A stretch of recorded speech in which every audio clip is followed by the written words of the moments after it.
Lalu saya record. Ya. Oke, Ini bisa ini di kita cut udah kan nanti ya?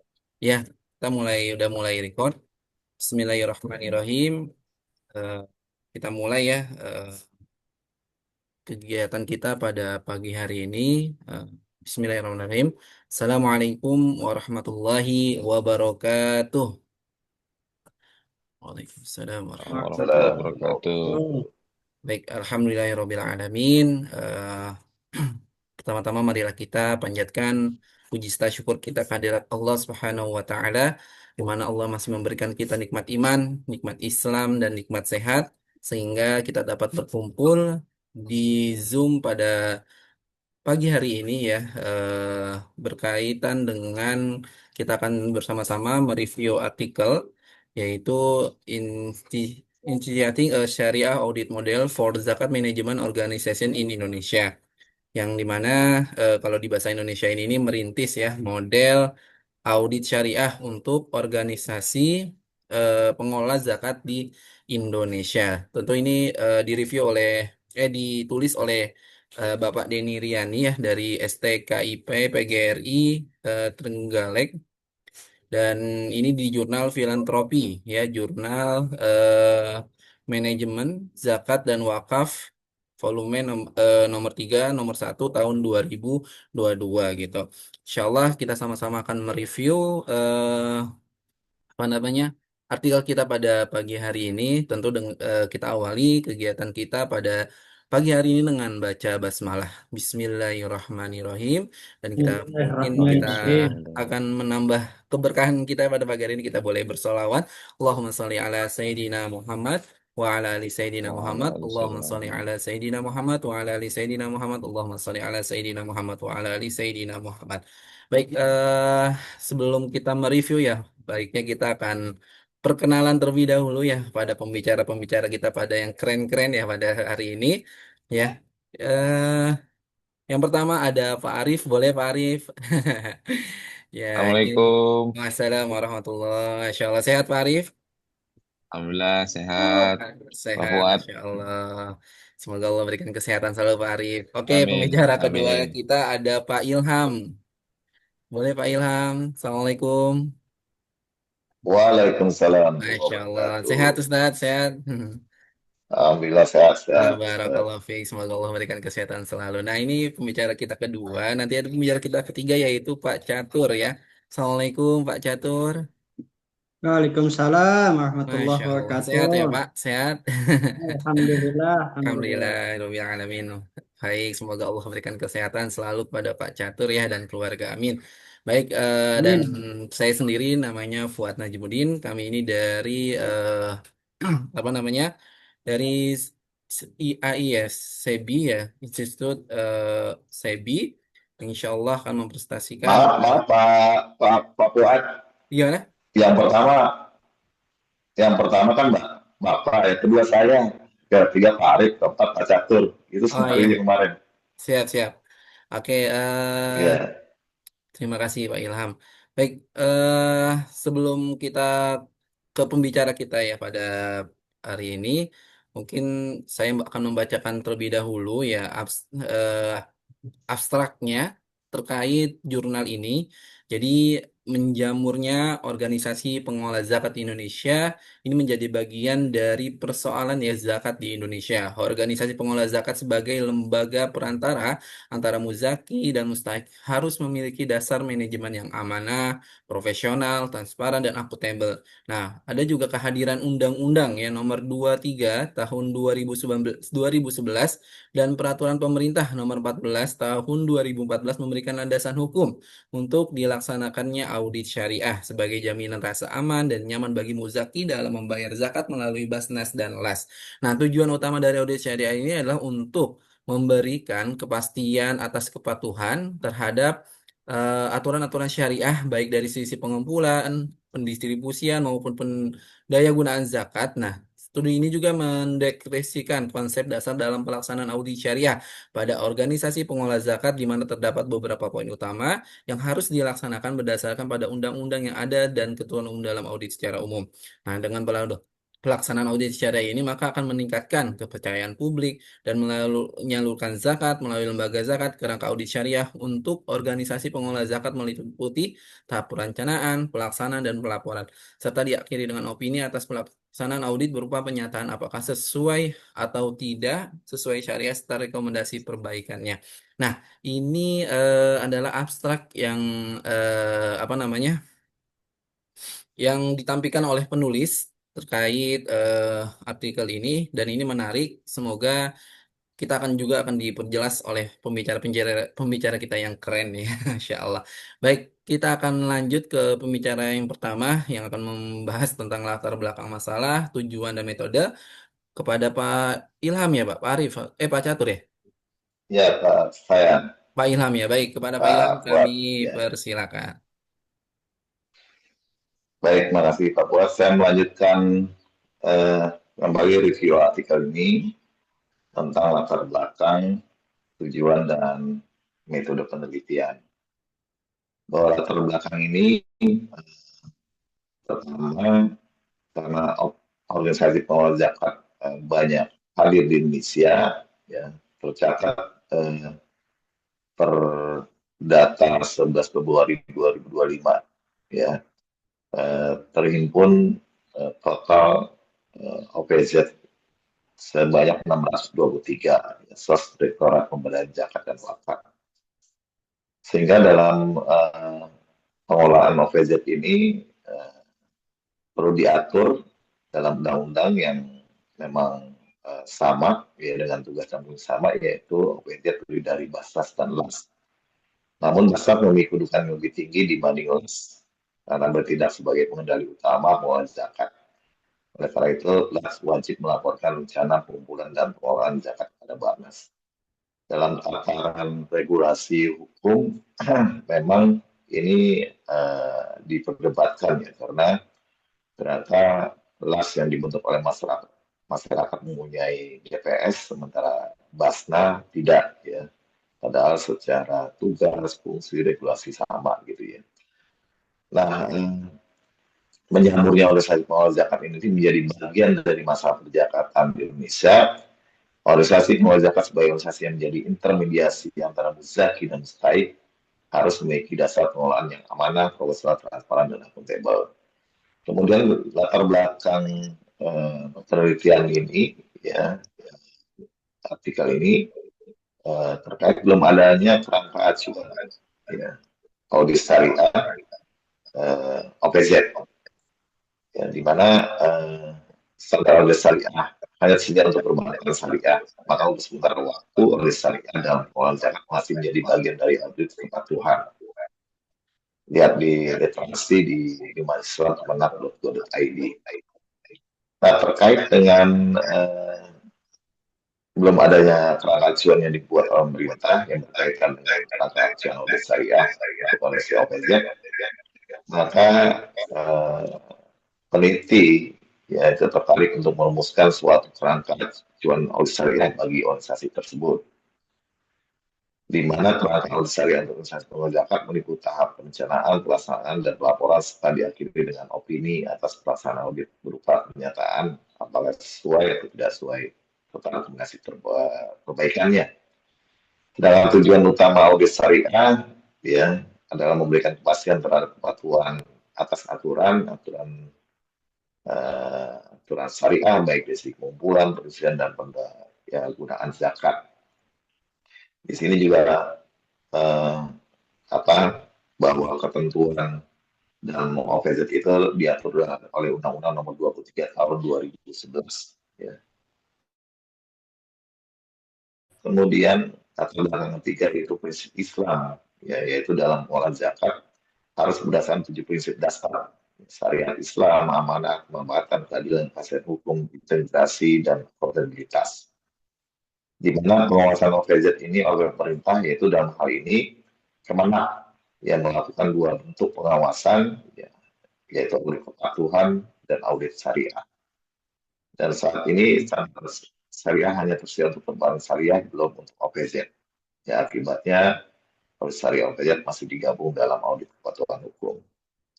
Kemudian metode penelitian eh, itu menggunakan distributif kualitatif, ya, di mana pendekatannya lebih banyak menggunakan studi literasi, yaitu di perpustakaan, dari riset dengan semua sumber data, buku-buku ilmiah, jurnal akademik, dan artikel maupun jurnal yang terkait dengan audit syariah dan zakat. Kemudian tujuan penelitian. Next, Pak Fuad. Ya, bahwa tujuan penelitian ini eh, di mana organisasi perumusan audit syariah untuk OBZ ini pertama belum adanya kerangka acuan, ya, audit syariah untuk OBZ. Kemudian yang kedua, belum adanya standar khusus audit syariah yang sesuai prinsip zakat. Ya. Yang ketiga, penelitian ini bertujuan untuk merumuskan kerangka audit syariah bagi OPZ agar sesuai prinsip syariah dan hukum positif Indonesia. Ya. Dengan adanya audit syariah ini, eh, tentunya menambah kepercayaan masyarakat dan membayar zakat melalui lembaga zakat. Ya. Di mana kerangka audit syariah organisasi pengelola zakat atau OPZ ini, ya tadi ya, dia mengawasi dalam tahap perencanaan, pelaksanaan, dan laporan, dan berupa opini atas pelaksanaan audit berupa pernyataan sesuai tidak sesuai, berada kondisi perbaikan atas pelaksanaan audit. Demikian dari saya, silakan dilanjut oleh Pak Catur.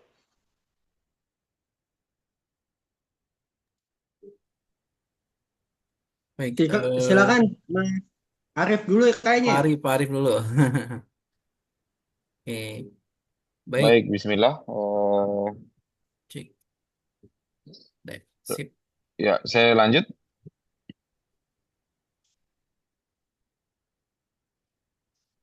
Eh, dalam artikel ini ada beberapa temuan riset yang di sini kami simpulkan ada sekurang ada 7. Tapi temuan yang utama adalah karena memang tidak ada audit syariah resmi ya. Yang pertama ini ketiadaan standar audit syariah resmi. Jadi memang sampai saat ini belum ada kerangka acuan audit syariah yang khusus diterbitkan untuk mengawasi lembaga-lembaga zakat khususnya. Jadi memang acuannya masih berdasarkan tergantung lembaga masing-masing ya. Jadi memang karena memang tidak ada lembaga yang resmi. Audit syariah masih berjalan sebatas bagian dari kepatuhan umum, jadi bukan sebagai entitas mandiri. Yang kedua, kebutuhan audit berbasis syariah diperlukan eh, yang jelas, sistematis, dan sesuai dengan prinsip-prinsip Islam, seperti yang bersumber dari Al-Quran, hadis, fatwa MUI, dan undang-undang zakat. Standar tersebut dibutuhkan untuk menjaga profesionalisme, akuntabilitas, dan kepercayaan publik terhadap OPZ. Jadi, kebutuhan audit berbasis syariah ini sangat diperlukan karena memang banyak sekali sekarang lembaga zakat ya di Indonesia, baik yang di pusat maupun yang memiliki cabang atau bahkan di setiap di daerah itu memiliki lembaga zakat masing-masing, dan ini sangat diperlukan sekali standar audit syariah resmi atau lembaga yang berdiri mandiri untuk mengawasi lembaga syariah di samping memang di bawah pengawasan Kementerian Agama. Lanjut Pak. Yang ketiga, permasalahan distribusi zakat. Nah, ini juga disebabkan karena memang tidak ada lembaga yang mengawasi. Jadi banyak masih ditemukan penyimpangan dalam pendistribusian zakat karena memang barangkali di lapangan banyak terjadi distribusi zakat itu hanya sekedar untuk penyaluran saja, dokumentasi saja. Dan ini banyak ditemukan di lembaga-lembaga zakat asal ada dokumentasi padahal tidak sesuai dengan barangkali tidak langsung mengenai mustahiknya langsung, terutama di luar wilayah. Kalau di Jakarta memang banyak banyak mustahik, tetapi masih belum menjangkau. di wilayah-wilayah, terutama di wilayah luar Jabodetabek atau luar Pulau Jawa ya. Karena memang barangkali juga kendala dari lembaga-lembaga zakat untuk operasional yang cukup besar di distribusi di daerah. Dan sebenarnya hal ini juga bertentangan dengan prinsip distribusi zakat, di mana seharusnya distribusi zakat itu harus kena langsung pada mustahik-mustahik yang memang memerlukan. Yang keempat, kelemahan pengawasan. Nah, hal ini juga karena tidak adanya entitas resmi mandiri yang mengawasi, sehingga pengawasannya itu belum fokus, sehingga kurang juga dalam pembinaan. Jadi, dalam hal ini penulis mengungkapkan bahwa Kementerian Agama memang belum berjalan optimal, khususnya terhadap lembaga zakat. Jadi memang pengawasan itu dilakukan karena memang sudah ada terjadi misalnya kasus sebelumnya mungkin terjadi di lembaga-lembaga zakat. Nah, ini baru muncul. Nah, harusnya hal ini bisa dihindari apabila pengawasan yang dilakukan oleh eh, Kementerian Agama atau lembaga khusus yang berdiri atau audit khusus, adanya auditor khusus yang menangani lembaga-lembaga zakat. Jadi hal-hal seperti ini atau penyelewengan atau fraud di lembaga zakat bisa dihindari ketika adanya fungsi pembinaan serta evaluasi yang saat ini bisa jadi masih terbatas di seluruh daerah. Lanjut, yang kelima, penulis juga mengungkapkan kebutuhan Dewan Pengawas Syariah khusus untuk OPZ, ya, untuk lembaga-lembaga zakat. Karena mungkin selama ini kebutuhannya masih sebatas formalitas. Tapi yang saya ketahui sih memang sudah jalan ya. Di beberapa lembaga zakat itu sudah memiliki Dewan Pengawas Syariah, tapi memang belum resmi. Belum resmi diterapkan oleh aturannya masih belum resmi, dan hal ini sangat dibutuhkan sehingga eh, operasional yang dijalankan oleh setiap lembaga zakat masih dalam prinsip-prinsip Islam sesuai dengan ketentuan MUI, sesuai dengan yang tadi yang disebutkan sebelumnya dari Kementerian Agama dan undang-undang. Yang keenam, urgensi model audit syariah. Penelitian ini menyusun model audit syariah konseptual dari 4 tahapan. Jadi penulis menyusun adanya 4 ya, ada 4 tahapan lah, 4 tahapan untuk audit syariah. Yang pertama, perencanaan. Yang eh, yang pertama perencanaan. Perencanaan ini menyakup memahami entitas, memahami karakteristik, struktur, aktivitas, dan lingkungan organisasi pengelolaan zakat. Yang kedua, mengidentifikasi area kunci, menentukan area penting-penting atau yang rawan memerlukan perhatian khusus audit. Yang ketiga, menentukan tujuan dan lingkup ruang audit, menetapkan apa yang ingin dicapai melalui audit dan sejauh mana cakupan pemeriksaannya. Yang keempat, menentukan kriteria audit, merumuskan acuan atau standar syariah bagi peraturan yang digunakan sebagai dasar evaluasi. Yang kelima, mengidentifikasi jenis dan sumber bukti audit, menentukan data dan dokumen apa saja yang diperlukan, dari mana sumbernya, dari laporan keuangan, dari dokumen, atau dari distribusi zakat, dari wawancara, observasi, dan lain-lain. Yang konsep kedua adalah pelaksanaan. Yang pertama tadi perencanaan, yang kedua pelaksanaan. Mengumpulkan data dan menguji bukti audit. Melakukan pemeriksaan terhadap dokumen, wawancara, observasi, dan bentuk bukti lainnya. Yang selanjutnya menyusun kertas kerja audit. Mendokumentasikan seluruh proses dan temuan audit dalam kertas kerja yang sistematis. Menyusun dan menyampaikan temuan audit, menyusun ringkasan hasil audit terhadap pelanggaran, ketidaksesuaian, dan juga merekomendasikan laporan.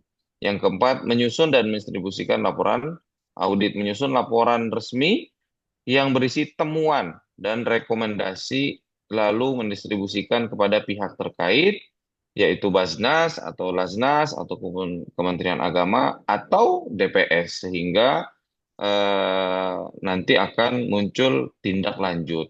ya, memastikan perbaikan yang dilakukan atas temuan lain. Jadi jika ada ditemukan sesuatu yang tidak sesuai, maka hal ini perlu diperbaiki melalui tindak lanjut. Memastikan bahwa rekomendasi yang diberikan oleh auditor telah ditindaklanjuti oleh organisasi pengelola zakat. Proses ini mencakup pemantauan perbaikan dan pelaporan kemajuan pelaksanaan. Baik, yang terakhir dari temuan riset dari artikel ini, tuntutan penyusunan regulasi teknis. Ya, pemerintah perlu segera menyusun. eh, aduh, yang pertama adalah kompetensi auditor syariah. Kompetensi mencakup kemampuan audit dan juga pengetahuan terkait ilmu-ilmu syariah. Yang kedua, standar audit, laporan, dan evaluasi. Yang terakhir, integritas manajemen zakat berbasis syariah. Ini mungkin terkait temuan riset yang kami bisa sampaikan. Mungkin selanjutnya bisa lanjut ke Pak Catur. Baik, Ya, untuk Pak Catur dipersilakan. Assalamualaikum warahmatullahi wabarakatuh. Lanjut ya. Lanjut. Eh, eh, Tadi sudah dibahas beberapa hal terkait dengan artikel jurnal ya. Berdasarkan hal-hal tadi, kami bersepakat ada beberapa poin yang kelebihan dan yang harus dilengkapi lah, kalau tidak bisa kita sebut dengan kekurangan ya, tapi kita sebut dan beberapa yang harus perlu dilengkapi lebih dalam. Beberapa kelebihan yang ada dalam artikel ini adalah memberikan konsep yang konkret ya, terhadap konkret dan sistematis tentang kondisi audit syariah di lembaga zakat ya.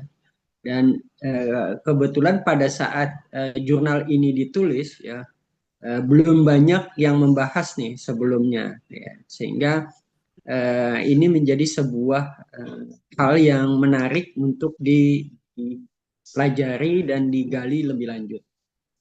Kemudian yang berikutnya adalah jurnal ini juga relevan dengan tadi latar belakang di mana pertumbuhan lembaga zakat di Indonesia pada saat sekarang cukup banyak. Sehingga mau tidak mau proses evaluasi dan proses pengawasannya itu harus lebih ketat, terutama oleh pemerintah, karena ini menggalang dana publik. Itu beberapa hal yang jadi kelebihan, dan ada beberapa yang ke depan mungkin perlu jadi pelajaran buat kita semua ya. Ada yang perlu dilengkapi, yaitu tulisan ini tadi disampaikan masih berupa konsep ya, belum disertai dengan studi kasus. Apakah yang bersangkutan sudah mengambil sampel di beberapa lembaga zakat OPZ terhadap praktek-praktek pengawasan syariah, praktek-praktek audit yang sudah dilakukan, sehingga hasilnya akan lebih lengkap ya. Kemudian juga kualifikasi terkait, yang kedua adalah kualifikasi terkait dengan auditor syariah. Jadi disebutkan tetapi belum detail ya menjelaskan apakah perlu mendapatkan sertifikasi dari pihak mana atau lembaga apa yang memang diakui secara teknis dan diakui oleh pemerintah dalam hal ini. Kemudian yang berikutnya ada ketiga adalah belum membahas ya secara mendalam terkait dengan tantangan audit syariah di lapangan ya. Karena tadi sudah disebutkan ada persoalan SDM, ada persoalan pengetahuan, kesadaran. Nah, ini belum dibahas lebih detail gitu ya. Seperti apa dan bagaimana sebenarnya proses audit syariah itu ke depan harus dilakukan. Nah, saran-saran yang kita tangkap dari jurnal ini adalah pertama, perlu menyusun ya, pemerintah dalam hal ini yang mempunyai kewenangan itu segera menyusun regulasi terkait dengan teknis audit syariah. Apakah ruang lingkupnya sampai di mana gitu ya. Kemudian hak dan kewajibannya juga sampai di mana agar nanti tidak tumpang tindih dengan lembaga yang sejenis. Misalnya ada IAI ya yang memang menyiapkan secara teknis pencatatan.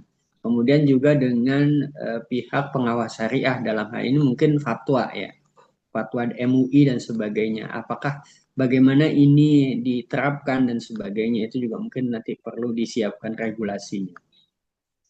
Yang berikutnya adalah sarannya adalah menyiapkan ya, pemerintah menyiapkan pelatihan khusus untuk audit syariah dan harapannya ini bisa dilakukan secara terbuka sehingga ini bukan hanya untuk auditor syariah saja, tapi untuk yang lembaga-lembaganya juga dia bisa memahami apa yang harus dan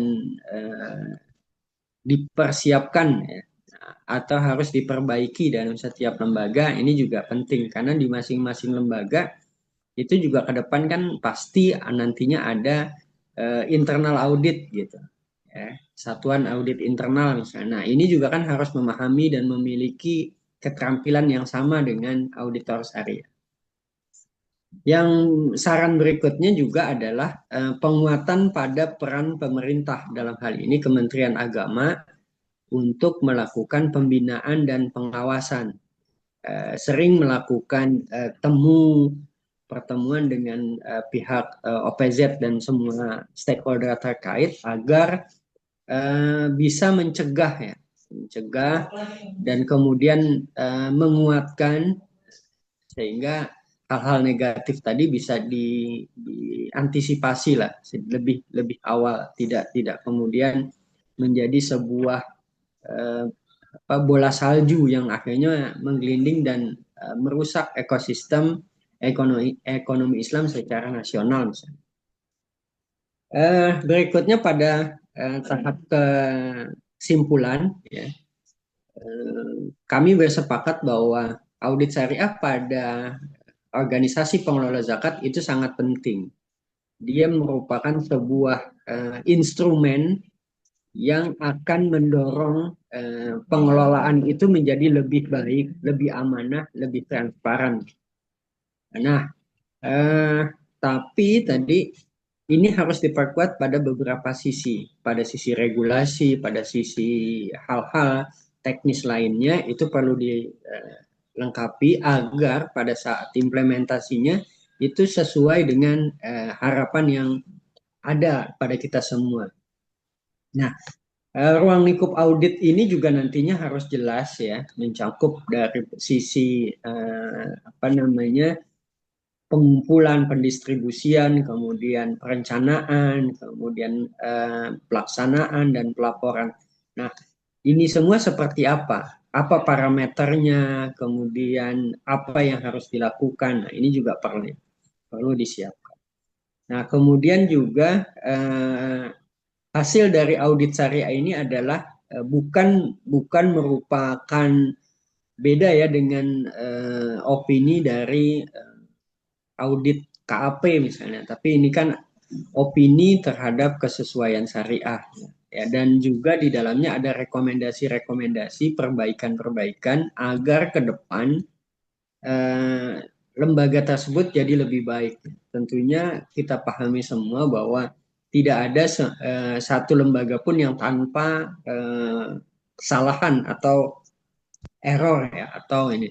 Tapi sepanjang itu kesepakatan semua pihak untuk sama-sama memperbaiki tata kelola tadi agar menjadi sebuah pertanggungan jawab publik dan syariah. Sehingga harapannya ke depan ini mendukung ekosistem ekonomi Islam yang jauh lebih baik.